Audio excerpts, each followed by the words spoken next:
Assalamualaikum warahmatullahi wabarakatuh. Selamat malam teman-teman semuanya. Kembali lagi di Pharmakes bersama saya Budi Hermawan. Kali ini kita kedatangan tamu jauh, jauh sekali. Beliau adalah salah satu dosen di Universitas BTH Tasikmalaya yang sekarang sedang menempuh pendidikan S3-nya. Mungkin pada kesempatan sebelumnya bersama bintang tamu ini kita sempat membahas sekilas terkait kronofarmakologi secara umum, dan sekarang kita akan mengangkat satu tema yang lebih spesifik lagi, yang lebih mengerucut lagi, yaitu kronofarmakologi pada penyakit kardiovaskular ya. Assalamualaikum Bapak Irham warahmatullahi wabarakatuh. Alhamdulillah. Terima kasih terima kasih sudah datang di Pharmakes ya Pak Irham. Gimana kabarnya Pak? Alhamdulillah, luar biasa. Alhamdulillah. Senang sekali saya akhirnya bisa offline di sini ya. Setelah beberapa lama janjian, beberapa dan sebagainya gitu ya. Dengan segala kesibukan akhirnya bisa. Alhamdulillah. Mungkin langsung saja Pak Irham. Okay. Membahas terkait tentang kronofarmakologi. Mungkin teman-teman yang ada di rumah yang menyaksikan podcast ini, sebagian mungkin belum terlalu mengetahui apa sih itu kronofarmakologi. Okay. Pak Ilham. Jadi sebetulnya kronofarmakologi itu kalau secara garis besar itu modifikasi waktu minum obat itu berdasarkan ritme sirkadian tubuh manusia selama 24 jam. Iya. Nah, kita tahu bahwa ternyata tubuh manusia selama 24 jam itu dia punya variasi-variasi tertentu. Mulai dari suhu tubuh itu ada variasinya, tekanan darah ada variasinya, bahkan pengeluaran enzim tertentu, asam lambung itu ada variasinya, dan banyak hal-hal yang lain yang kemudian si variasi-variasi ini kemudian dikaitkan dengan waktu pemberian obat gitu. Waktu pemberian obat dalam rangka apa? Dalam rangka untuk mencari kapan sih waktu pemberian obat yang paling optimal yang bisa memberikan efikasi yang paling baik bagi pasien gitu. Memang selama ini ilmu kronofarmakologi ya khususnya mungkin di Indonesia belum terlalu banyak dibahas sebetulnya. Terlalu banyak dibahas di Indonesia. Kita masih membahas mengenai sebelum dan sesudah makan. Gitu. Seperti biasa. Ya, obat yang saat makan apa saja gitu ya. Terus kemudian efek samping yang muncul dan sebagainya.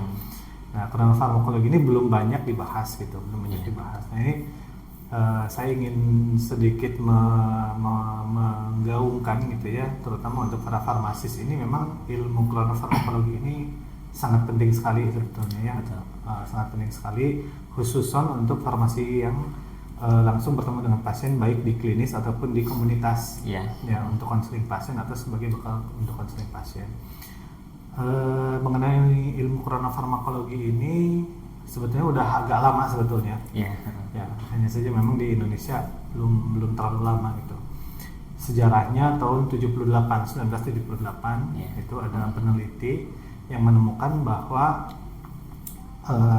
pada saat siang hari dan pada saat malam hari itu ada sebuah protein yang hilang dan timbul.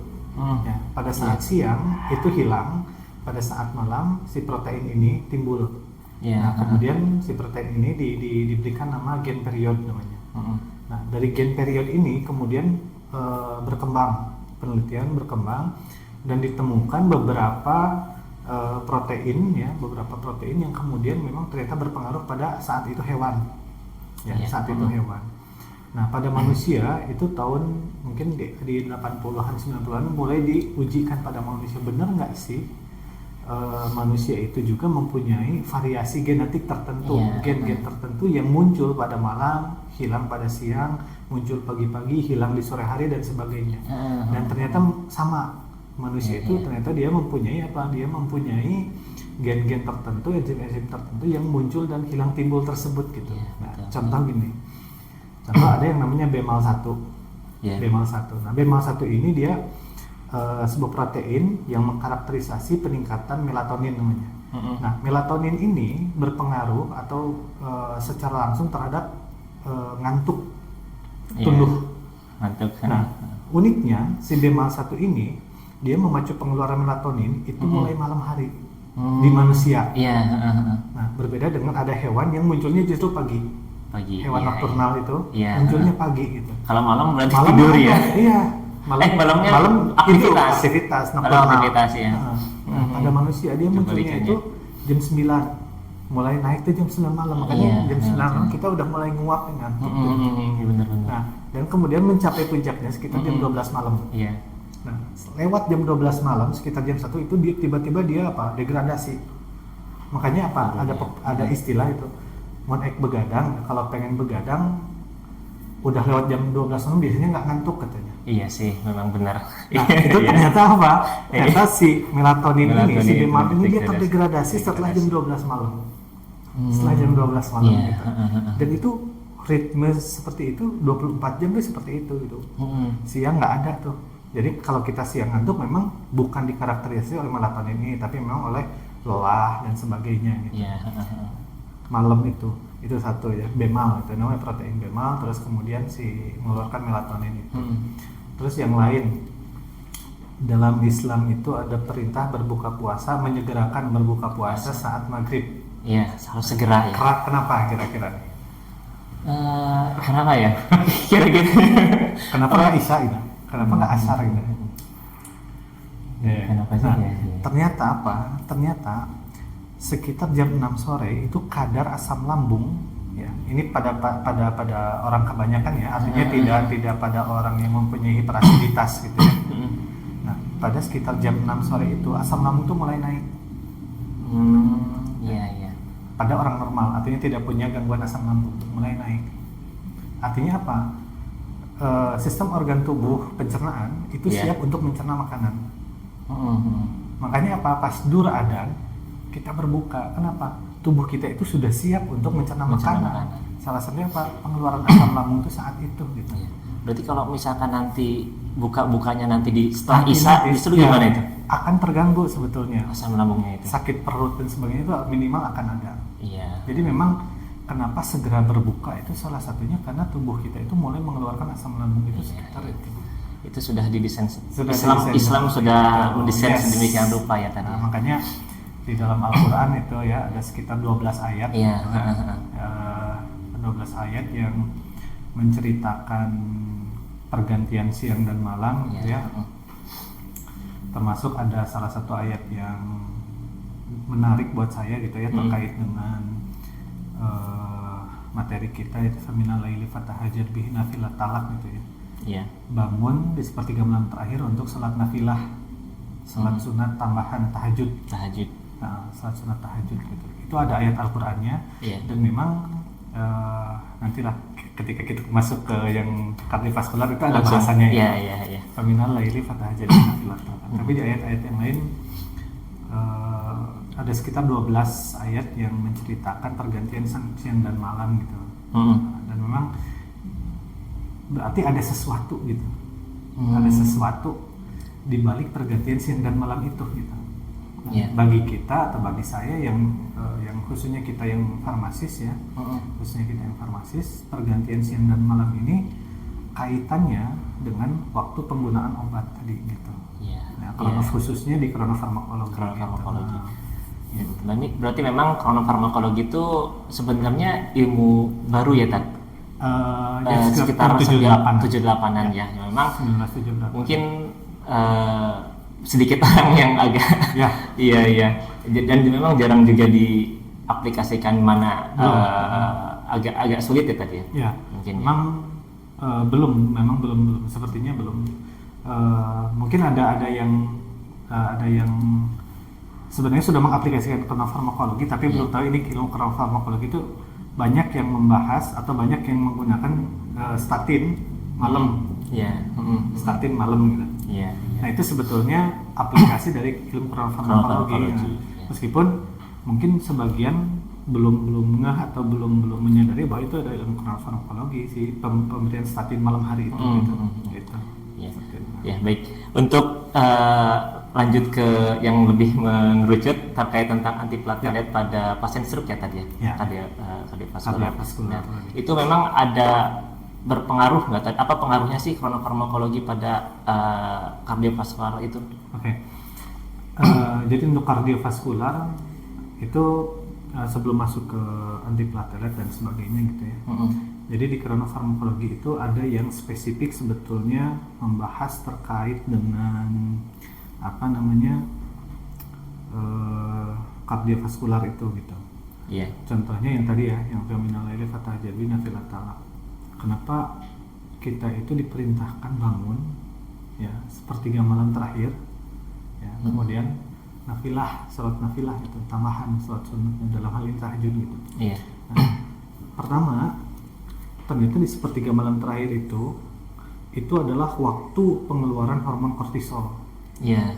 Hormon kortisol itu orang sering menyebut ya di medis itu hormon stres. Iya.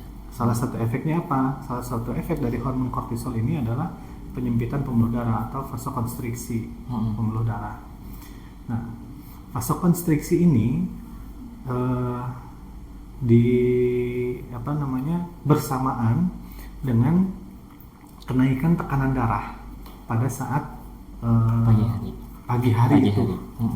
Ya, tekanan darahnya naik, pembuluh darahnya menyempit. Ya. Nah, makanya apa? Hampir 80 atau lebih dari 80% orang stroke kenanya pagi. Iya, benar-benar. 80% kenanya pagi. Kenapa? Karena dikarakterisasi satu kortisolnya menyempit. Nah, yang kedua tekanan darahnya naik. Nah, salah satu untuk menurunkan kortisol itu salah satunya dengan wudhu itu menurunkan hormon kortisol. Gitu. Iya. Terus kemudian dari beberapa paper juga kemudian ditambahkan ternyata apa? Ternyata adanya agregasi platelet. Terbentuknya platelet ternyata dimulainya itu dari tengah malam. Dari jam berapa itu? Dari sekitar jam 12 jam 1 malam sampai puncaknya itu Januari. Puncaknya itu sekitar sebelum subuh itu. Sebelum subuh ya. Iya. Sebelum subuh itu. Artinya apa? Plateletnya ada. Iya. Ya, tekanannya naik. Pembuluh darahnya menyempit. Nah, jadi komplit lah. Komplit. Komplit gitu. Nah, salah satunya gitu ya, cuman saya belum menemukan papernya terkait dengan ini, tapi ada beberapa yang menjelaskan bahwa ternyata wudhu itu dapat menurunkan kortisol. Minimal kalau kortisolnya turun, pembuluh darahnya tidak terjadi vasokonstriksi.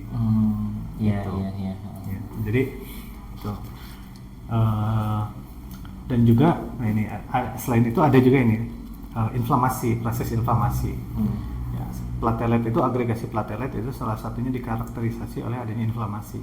Sama inflamasi itu mulainya juga malam. Iya. Jadi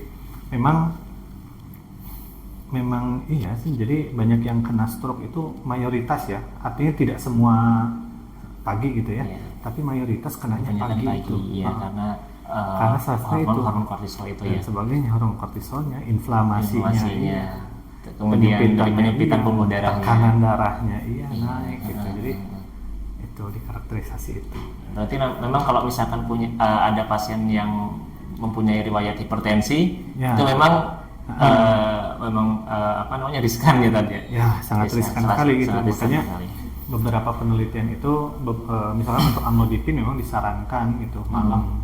Kalau pagi boleh silakan, nggak masalah gitu. Cuman memang coveragenya untuk malam itu faktor-faktor risiko terjadinya serangan stroke itu memang di pagi hari itu. Jadi kalau diminum malam mudah-mudahan bisa tercover itu yang paginya itu. Paginya itu ya.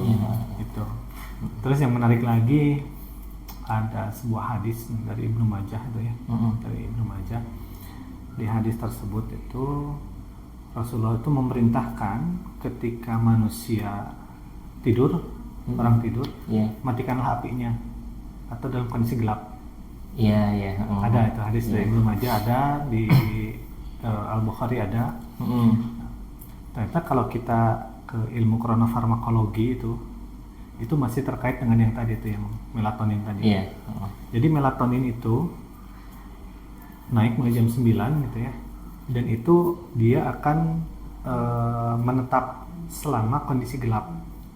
Iya. Menetap selama kondisi gelap. Tapi kalau kondisinya terang tidurnya, dia itu tidak menetap, tapi naik turun kadarnya. Iya. Nah, kalau naik turun kadarnya, orang itu mudah untuk bangun. Iya, benar.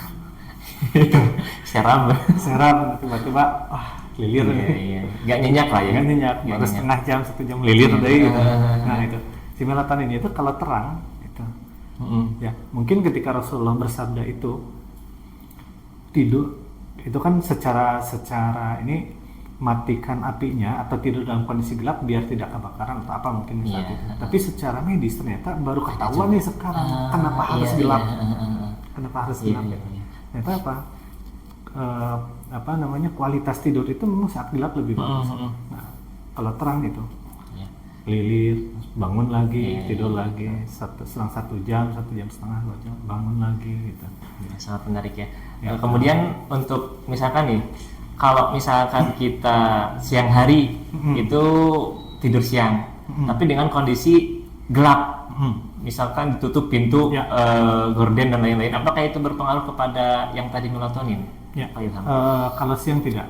Tidak. Jadi lebih kepada lelah, capek gitu ya, aktivitas dan sebagainya, itu otak kita memerintahkan untuk diistirahatkan dan sebagainya. Jadi tidak secara langsung dipengaruhi oleh melatonin.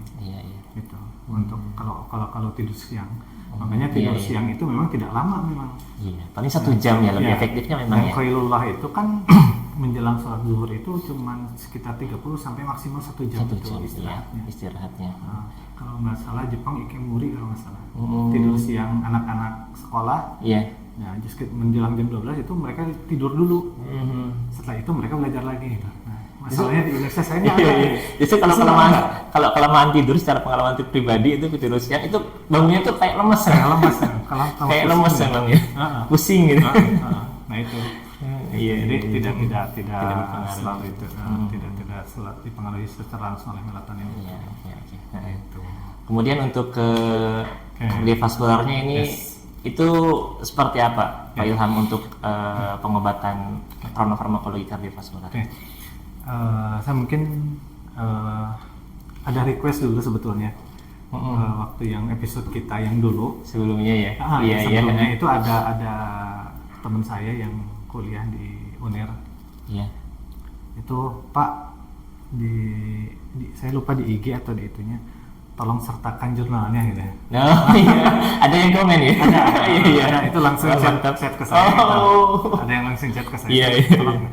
Jadi mungkin nanti insya Allah nanti setelah ini saya kirimkan dulu untuk paper-papernya. Jadi nanti yang menonton pun bisa langsung membaca paper itu. Gitu. Jadi yang pertama ini untuk kardiovaskular ini ada penelitian di Eropa gitu ya. Tahun 2009 sama 2021 gitu. Meneliti penggunaan antiplatelet ya, pada pasien yang mempunyai hipertensi gitu. Penelitian yang pertama itu pengaruhnya terhadap terjadinya platelet, yang kedua terhadap tekanan darah. Ternyata apa? Hasilnya penggunaan antiplatelet asam asetil salisilat. Asam asetil salisilat nggak sebut. Asam asetil salisilat ini ternyata memang ketika digunakan malam versus siang gitu ya, versus siang. Ternyata lebih bagus mengcover tekanan darahnya, tidak terjadi kenaikan mendadak ketika pagi gitu. Dalam penelitian itu gitu. Nanti insya Allah papernya nanti kita sudah ada ya.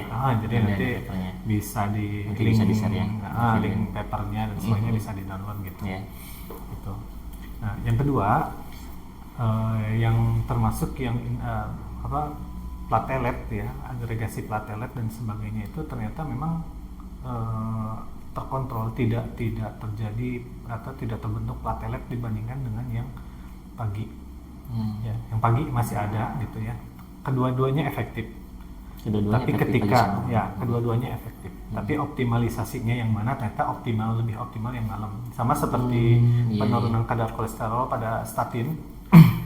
Itu kebetulan ada beberapa mahasiswa saya yang meneliti statin ya. Kalau simvastatin antara pagi dengan malam, kedua-duanya efektif menurunkan kolesterol. Kedua-duanya. Tapi ketika ditanyakan optimal yang mana gitu. Lebih optimal yang malam. Penurunan kolesterolnya lebih bagus dan kenaikan kolesterolnya setelah pemantauan 14 dan 21 hari itu tidak terjadi kenaikan signifikan. Berbeda dengan yang siang. yang pagi. Iya. Turun sih turun, ya. Tapi di beberapa hari itu ada kenaikan kolesterolnya. Kenaikan lagi ya. Entah mungkin itu juga kan dipengaruhi perilaku juga. Iya, bisa kayak jadi gitu ya. Lifestyle dan lain-lainnya. merasa kolesterolnya udah normal lah, Iya, makan dulu. makan. Nah, gitu Gak ya. dikontrol. Gitu ya, di luar perilaku Iya, itu. iya. Gitu. Nah, yang atorvastatin itu tidak ada perbedaan gitu ya. Yang paling baru itu ada atorvastatin, itu tidak ada perbedaan. Tapi saya yakin kalau sampel pasiennya lebih banyak, itu pasti ada perbedaan. Iya, Gitu. iya. Antara Ini sampelnya kemarin terbatas, iya. karena terbatas waktu hanya beberapa bulan gitu. Nah, kalau sampelnya diperbanyak, sepertinya akan lebih bagus hasilnya. Memang atorvastatin pun yang malam lebih bagus. Ya, dua-duanya sama menurunkan kolesterol, tapi ketika ditanya optimal yang mana, nah optimalnya yang malam gitu. Nah, kembali ke yang antiplatelet gitu ya. Yang antiplatelet itu memang dari penelitian, 2 penelitian ini lebih optimal malam. Gitu. Itu yang pertama, 2 jurnal ini. Yang kedua, di penelitian pendahuluan saya gitu ya, penelitian pendahuluan saya memang penggunaan yang malam memang lebih bagus. Iya. Tapi gitu ya, kami belum, dari penelitian itu belum yakin memang betul-betul bagus karena jumlah sampelnya itu terbatas. Artinya jumlah sampel yang siang atau yang terang dengan jumlah sampel yang gelap yang malam itu tidak seimbang. Bedanya jauh. Bedanya jauh. Dari hanya beberapa, ada yang kurang dari 10, di satu rumah sakit itu kurang dari 10, yang satunya hampir 500. Jauh banget ya. Jauh banget. Yang 10 itu yang sampel apa? Yang malam. Yang malam. Dan memang ketika yang malam itu untuk terjadinya stroke recurrent atau stroke berulang. Itu hampir tidak ada. Tidak ada yang berulang. Berbeda dengan yang siang, itu banyak yang berulang. Iya. Nah, tapi kita juga belum yakin kenapa? Karena yang malam itu bisa aja kalau sampelnya seimbang. Mungkin ada gitu. Iya, mungkin ada. Ya, makanya kemudian penelitian kami itu mencoba untuk melihat gitu, memotret fenomena ini, fenomena pemberian antara yang gelap dengan yang terang ini dengan jumlah sampel yang berimbang. Berimbang sehingga nanti hasilnya memang bener nih gitu, yang malam yang bagus atau yang siang yang bagus gitu, yang terang yang bagus atau yang gelap yang bagus gitu. Untuk proses pemilihan sampelnya itu berapa waktunya? Untuk sampelnya maksudnya untuk dari penelitiannya itu berapa bulan ya? Untuk terkait pemantauannya. Ya. Pemantauannya kita lihat dari data awal. Jadi data awal itu kita meneliti di 3 rumah sakit secara retrospektif ya, artinya datanya yang sudah ada. Nah, itu di satu rumah sakit itu rata-rata stroke recurrent-nya itu sekitar 4 sampai 6 bulan. Itu rata-rata keseluruhan ya, rata-rata keseluruhan. Artinya ada yang memang kurang dari 4, ada yang 1 tahun, ada yang 2 tahun, tapi secara median rata-ratanya itu 4 sampai 6 bulan. Makanya pemantauan yang akan kita lakukan nanti itu bulan pertama, bulan 0 gitu ya, bulan ketiga sama bulan ke-6. Bulan ke-6 itu pemantauannya. Nah, selain itu juga kita juga untuk meminimalisir perilaku tadi. Iya. Kan perilaku tuh bisa berpengaruh banget tuh. Iya. Itu gimana pemantauan perilaku? Kolesterolnya udah ini kolesterolnya bagus, makan aja bebas gitu kan. Wah, trigliseridennya udah bagus, bebas aja makan gitu. Nah, kita melakukan pemantauan perilaku sosialnya juga. Itu berarti setiap sampel kita edukasi untuk cara lifestyle-nya? Tidak kita edukasi, tapi kita memotret perilakunya. Jadi tidak ada edukasi apapun, tapi kita memotret perilakunya. Nah, kita menggunakan 3 kuesioner nih, 3 kuesioner untuk memotret perilakunya. Jadi saat yang bersamaan kita memantau gitu ya, ada kejadian recurrent atau tidak, penggunaannya saat gelap dan saat terang dibandingkan dan sebagainya. Saat yang bersamaan kita juga melakukan perilaku sosialnya. Jadi nanti mudah-mudahan dengan pemantauan perilaku sosial ini kita bisa lebih optimal hasilnya. Oh iya, yang ini memang banyak yang stroke berulang. karena Iya. perilakunya pun seperti ini. Iya. Iya. Nah, Oke. oh yang ini tidak banyak berulang karena perilaku pasiennya pun seperti ini. Iya, iya, iya. Gitu. Jadi kalau penelitian yang sebelum-sebelumnya hanya memotret malam versus siangnya saja, Iya. perilakunya tidak gitu. Perilakunya tidak. Nah, Padahal itu memang perilaku itu sangat bisa berpengaruh sangat banget. berpengaruh, iya, Sangat sangat berpengaruh banget. berpengaruh, betul, sangat Iya, berpengaruh. iya.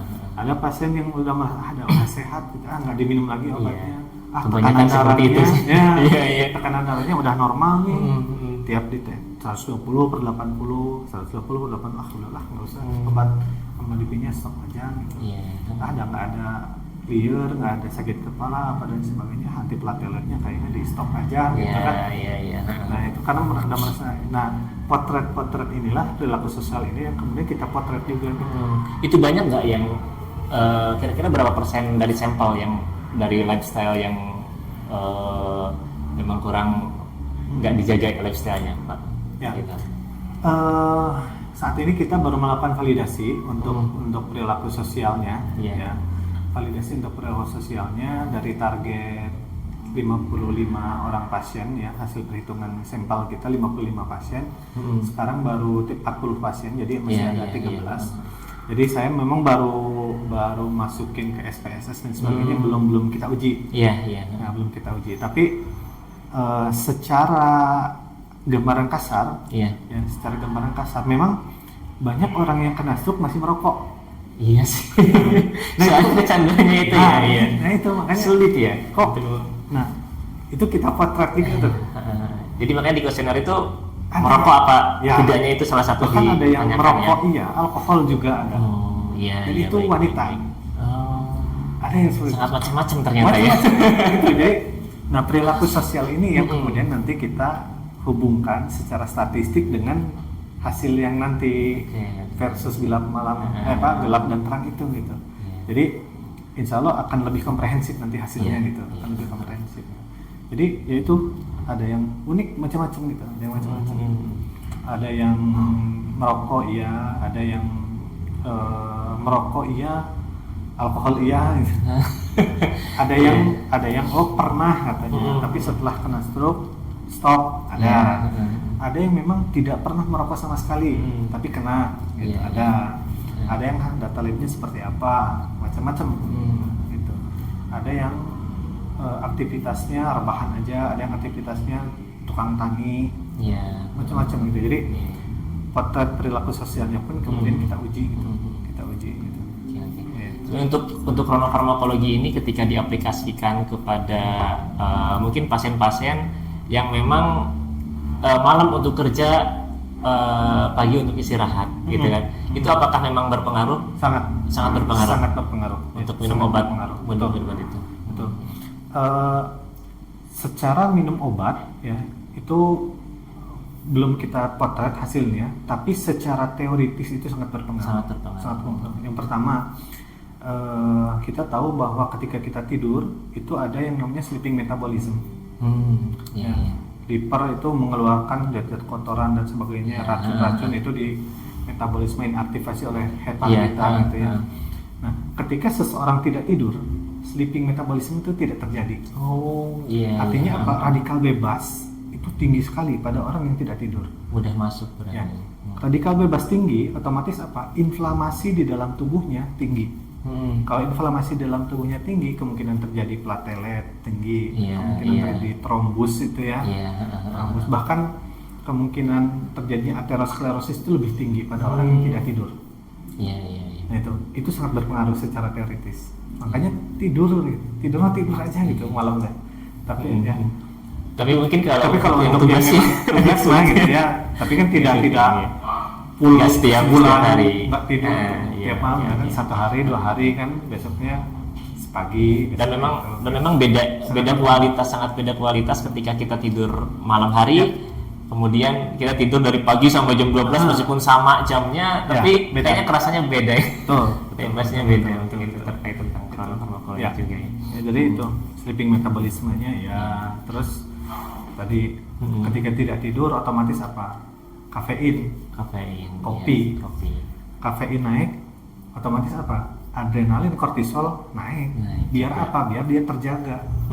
Apalagi kalau misalkan sebelum tidur kita scroll gitu, itu. scroll sosmed itu kan cahaya itu. Ya, Itu cahayanya memang malah jadi nanti gak tidur. betul. Sulit banget untuk tidur. Betul. Makanya mungkin bisa jadi nanti penelitian kedepannya si kronofarmakologi ini pada pasien pada pasien yang memang terbiasa nggak tidur malam versus pada pasien yang memang dia tidur malam.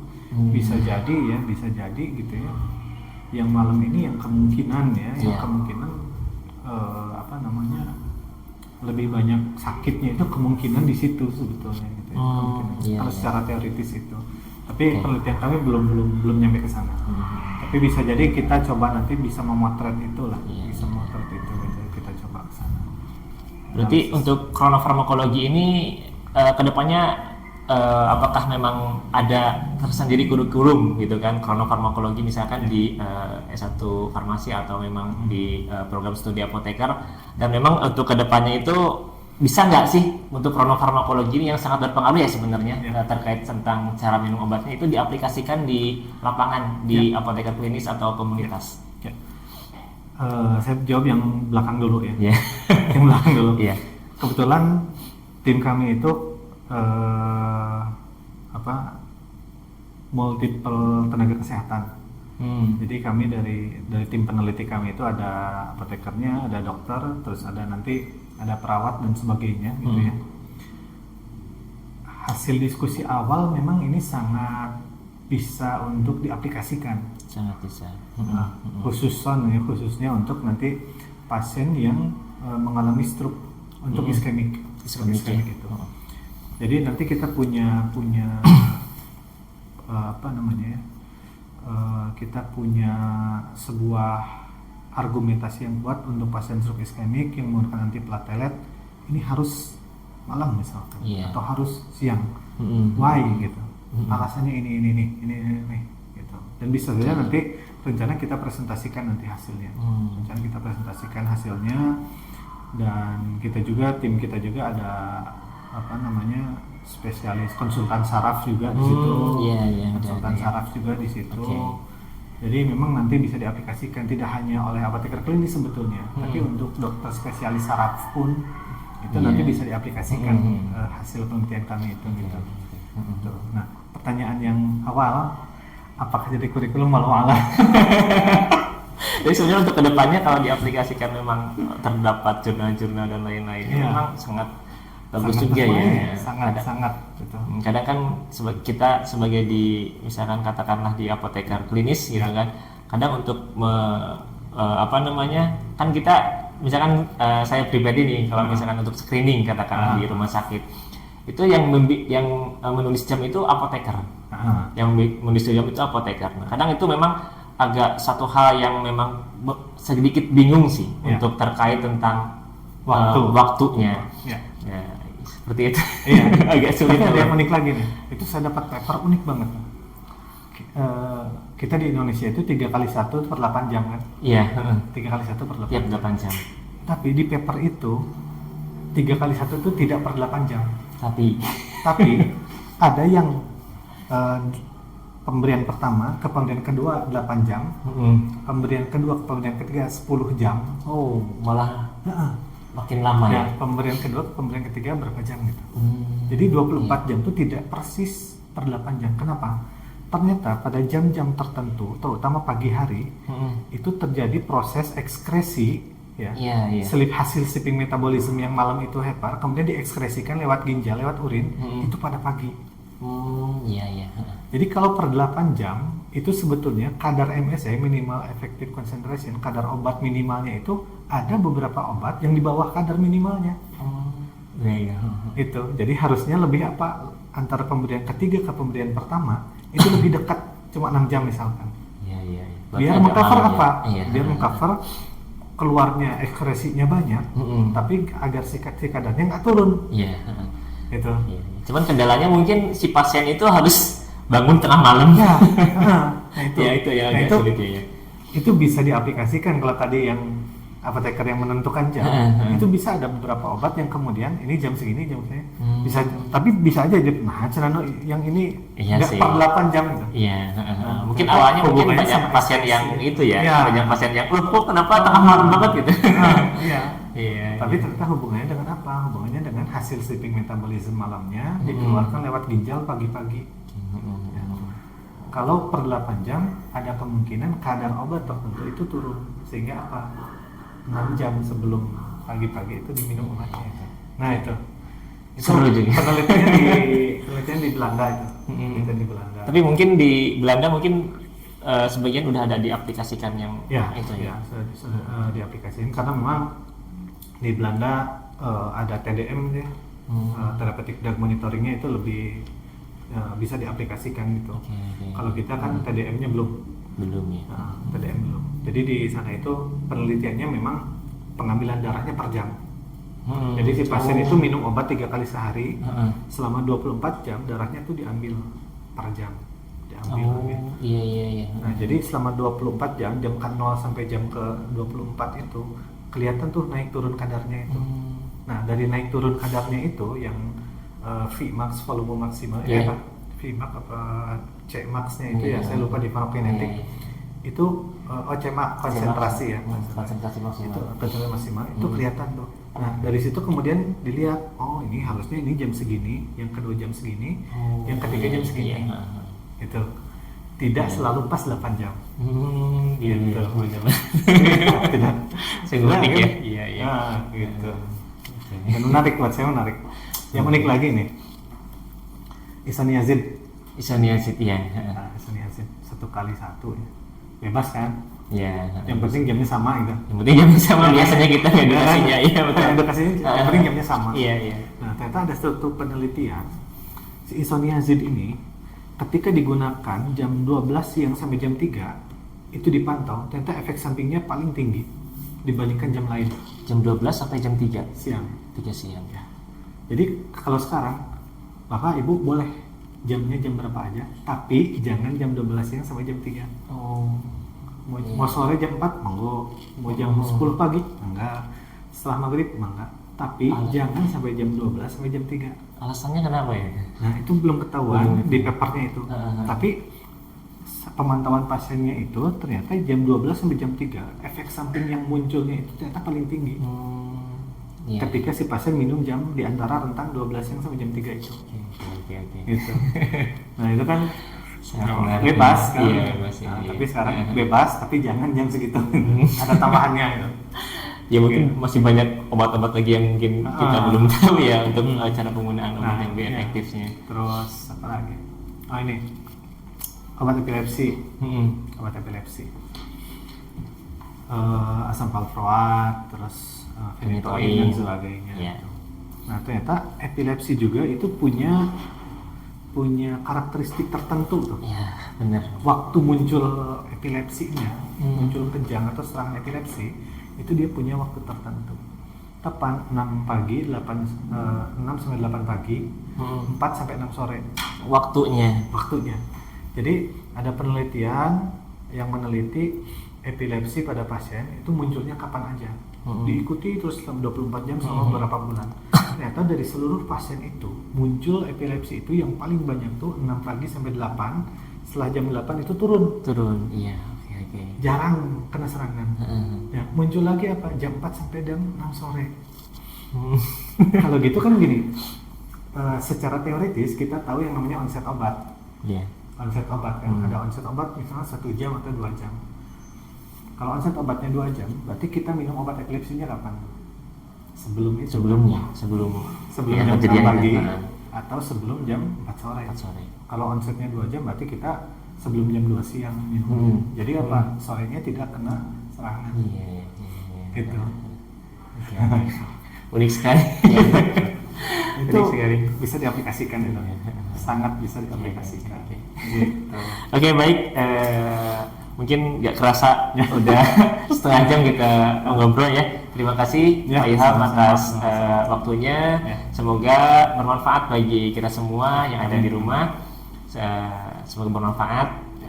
Baik, untuk mungkin Kalau misalkan memang ada saran, kritik, bisa langsung di komen aja di bawah ya. Ya, jangan lupa nanti share, like dan subscribe. Oke, baik, terima kasih. Ya, terima kasih. Assalamualaikum warahmatullahi wabarakatuh.